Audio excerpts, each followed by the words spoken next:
Ever since my Mario vs. Donkey Kong Tipping Stars review, I've been clamoring on about how games nowadays are either too short, have too little story, or pander too much to nostalgia, thereby exhibiting a lack of original ideas.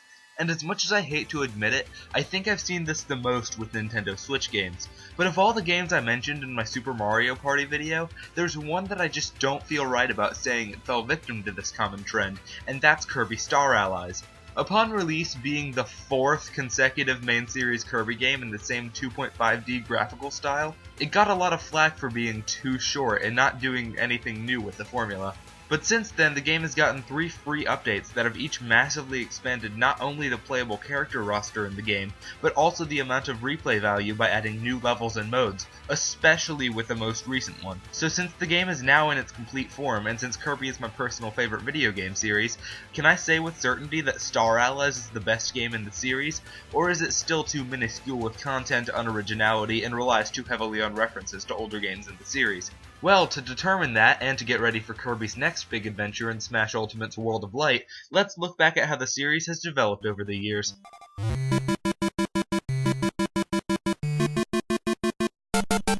In 1992, Kirby's Dreamland was released for the Game Boy, featuring 5 short levels and a relatively simple control scheme.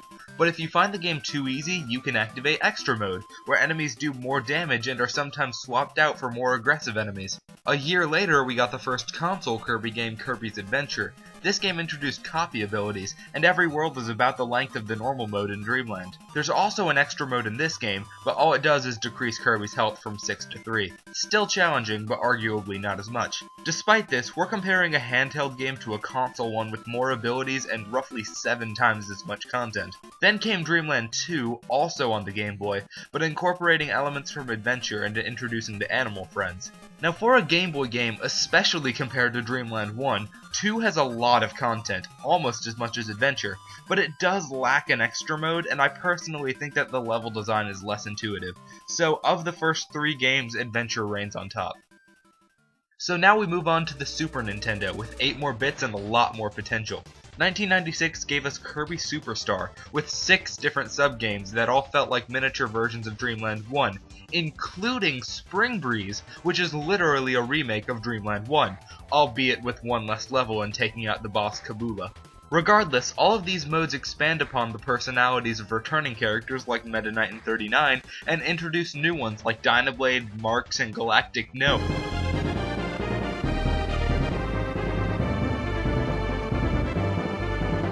Yeah, that.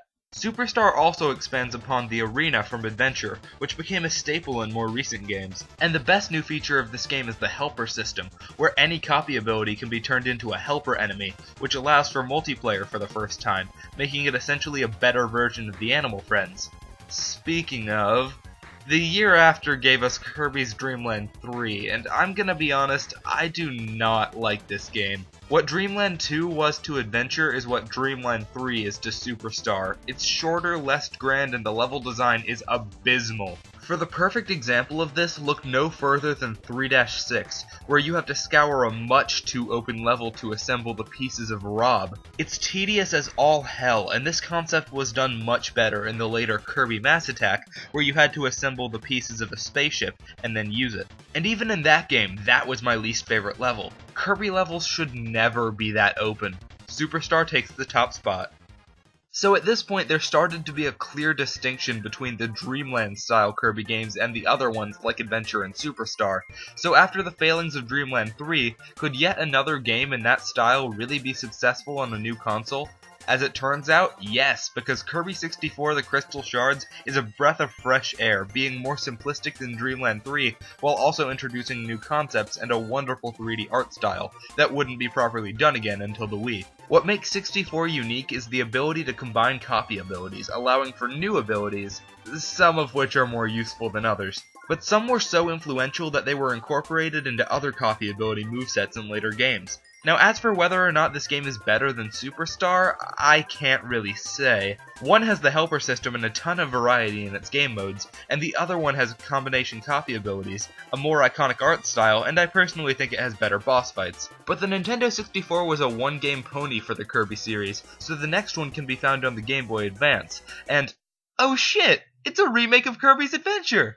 Kirby Nightmare and Dreamland vastly improves adventure, with smoother controls and additional content, including a second extra mode which kind of stopped appearing in games for a while there, where you can play as Meta Knight. Holy shit!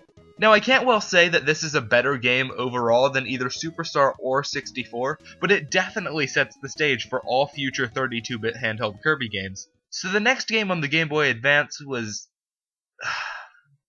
oh god. Do I really have to talk about this game? Can't I just say I hate it and move on? No? Fine. Kirby and the Amazing Mirror is a Metroidvania-style Kirby game, where there are 4 Kirbys, which, if you're not playing multiplayer, does much more harm than good.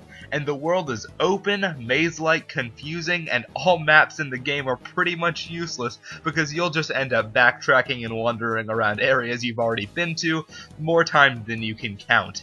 Look, if you like this game, more power to you. I've even seen it as number 1 in some top 10 Kirby games lists, but I just do not think that this style works for a Kirby game at all. And the final boss is one of the most frustrating final bosses I have faced in any game, and I can honestly say that it is the only time in a Kirby game that I have legitimately rage quit.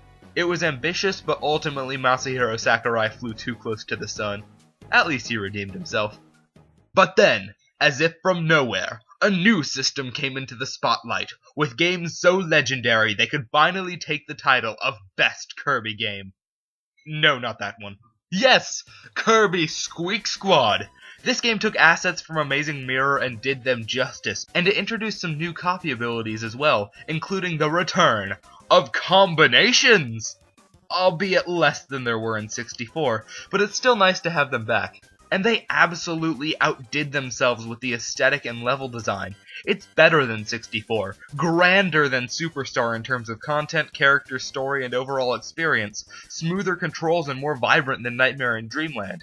In 2006, there was no doubt that this was the best Kirby game.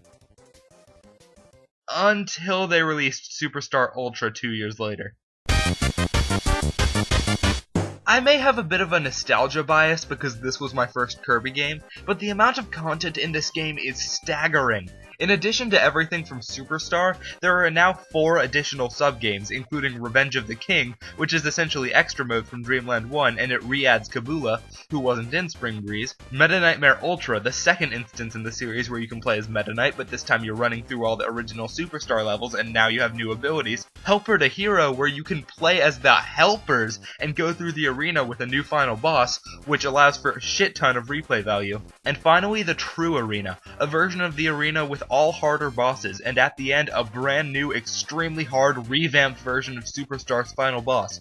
The True Arena was so iconic that it too became a staple in future games. The legacy of Superstar Ultra, with its fully 3D cutscenes, perfect feeling controls for a Kirby game, and insane amount of content and replay value, easily solidified it as the greatest Kirby game. And that's how it stayed for a while. They were working on another 2.5D game on the GameCube, in the same vein as 64, which eventually became the Nintendo Wii's Kirby's Return to Dreamland, after an 11-year development cycle. The original versions of this game had Superstar's helper system with 3 helpers at once, and like 64, it appeared to be much more cinematic of a game than what Return to Dreamland ended up being. Regardless, Return to Dreamland is an incredible game. Between its 4-person multiplayer that works way better than Amazing Mirror could ever have dreamed of, the super abilities offer a unique new experience that wonderfully utilizes the Wii's motion controls, and a total of 5 different No, make that 8 different worlds, and extra mode of all 8 of those worlds, an arena, and a true arena. The amount of content in this game rivals and maybe even surpasses Superstar Ultra, but while this game may be a massive visual spectacle, the one thing that prevented me from liking it more than Ultra is the lack of gameplay variety. Ultra just has more options, and you can approach them in any order you want. That was something that Return to Dreamland could not match, but it was a safe number 2. This style of 2.5D gameplay became the new standard for Kirby games, as the next 2 on the Nintendo 3DS, Kirby Triple Deluxe and Kirby Planet Robobot, also retained very similar gameplay, and arguably did it better. The big gimmick of Triple Deluxe was traveling between the foreground and background of stages, allowing for dynamic visuals and camera angles like in 64, and unlike in Return to Dreamland. Triple Deluxe is shorter, however, and doesn't have multiplayer, but it does have a mode where you can run through the game as 39 how he played in Return to Dreamland. Planet Robobot was essentially a second verse same as the first, very similar in design and concept to Triple Deluxe, but this time everything's a robot. And Meta Knight is playable again. Yay. Now I've heard this game called the best Kirby game before, but what holds it back for me is just how gimmicky it is. The super abilities in Return to Dreamland and the Hypernova in Triple Deluxe still made me feel like I was playing a Kirby game, but whenever the robot suit appeared in Robobot, it felt like a completely different game, and I didn't like it as much. And with a heavy emphasis on collecting stickers for your suit, even more than the keychains from Triple Deluxe, it felt more like a celebration of the series rather than a regular Kirby game. I certainly don't hate it, but I think I prefer Triple Deluxe. And for fuck's sake, stop bringing back Galactonite. It was cool the first 2 times, but it's lost its flair. So here we are, 2018, the Nintendo Switch is out and we've yet to have a Kirby game. And with the massive potential of the system, when we do get one, it could be a huge game. But could it really be better than Superstar Ultra? For 10 straight years it's reigned supreme, but even it had some flaws that other games did better. We need a game with the graphical style and smooth physics of Return to Dreamland and all the games since. The helper system from Superstar, but with 3 helpers at once like in the cancelled GameCube Kirby game alongside the perfected multiplayer of Return to Dreamland. And a mode where you can play as those helpers like in Superstar Ultra's Helper to Hero. The combination abilities like in 64 and Squeak Squad, and callbacks to older games that don't feel like empty gimmicks like they did in Robobot. So, did Kirby Star Allies deliver on all of those fronts? Hell yeah, it did.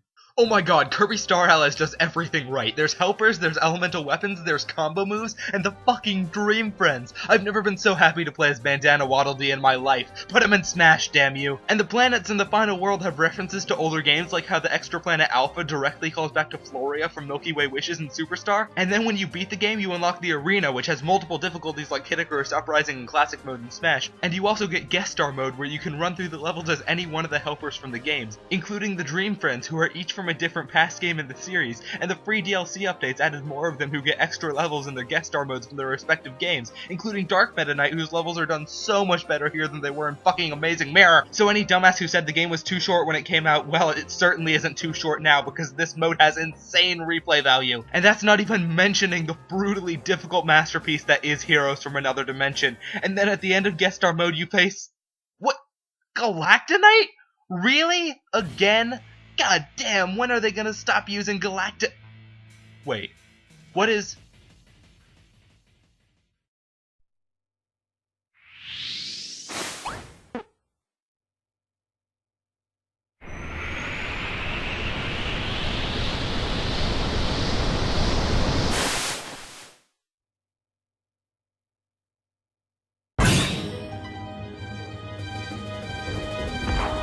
That ain't Galactonite! That ain't Galactonite! That's Galactonite, but that ain't Galactonite! Kirby Star Allies is the best Kirby game, hands down, no contest, just give us more free DLC, Nintendo!